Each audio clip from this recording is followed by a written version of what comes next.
trade Monday, the 23rd of March, 2020. It's just gone 6:35 p.m. Chicago time. Hope you had a good day's trading. Going to make this short and sweet. Just going to show you three charts very quickly. First one is the 15-minute chart. We've been looking at this over the last week and a half, I think, and I've been looking for this exhaustion sell signal to mark the bottom from which we're going to have a bounce. Well, today's activity, we did not get an exhaustion sell. You can see here better momentum on the way down. We're having stronger and stronger reads on better momentum here, so with higher lows being made. And then with today's activity, it was all pretty strong in terms of better momentum.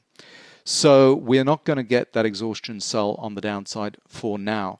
What we risk doing is going for a short covering rally. So this will be quite a violent move to the upside where people kind of realize, yep, we're oversold, 2200 was kind of the number, and they kind of chase the market in.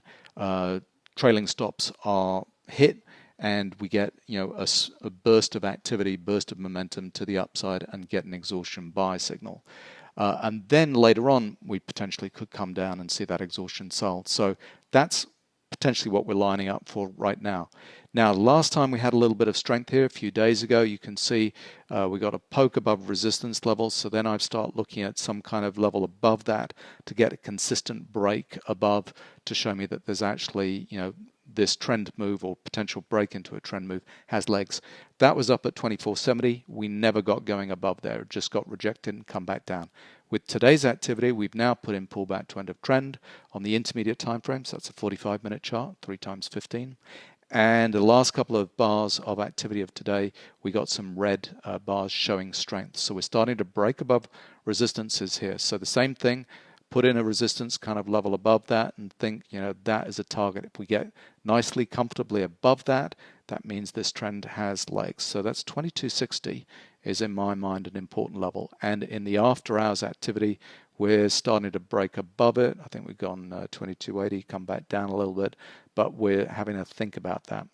So that's going on there. Sometimes, we're so far past the support on the highest time frame.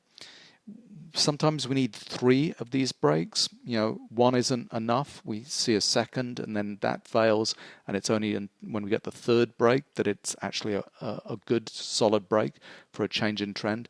But we could easily see with this kind of pattern move to a short covering rally. So that's what I'm trading at the moment. On the daily chart, just to remind you, we're hunting this cyclical support on the intermediate time frame. We've overshot here on the lowest time frame. We could easily get caught by the intermediate time frame. We've had the cross now, so we're looking for price kind of confirmation there. We've had exhaustion sell on this chart, and with today's activity, you can see better momentum just came down a little bit. So that could mean that we're going to plot in the next day or two a bullish divergence pattern there. That for me would be pretty significant. Like those bullish divergences, sometimes they kind of nail turning points really accurately. So what are we at? We're at 6250. If I show you the 4500 tip bar chart, this is the open of today's activity and the close of today's activity. And we, at the lows, you can see the blue professional bar stepping in here. So 2180, 2190 kind of down here was absolutely key. The amateurs got it wrong on this push and this push and this push, and that's where we came back down. We didn't go to exhaustion sell on the downside here.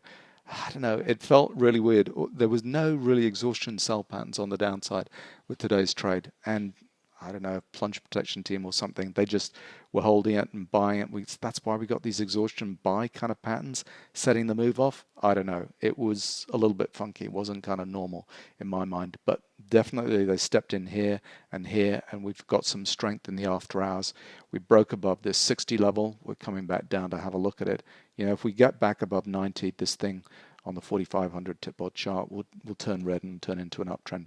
We've got support on these 2 time frames, so potentially we could do it. So let's see what happens in the overnight activity.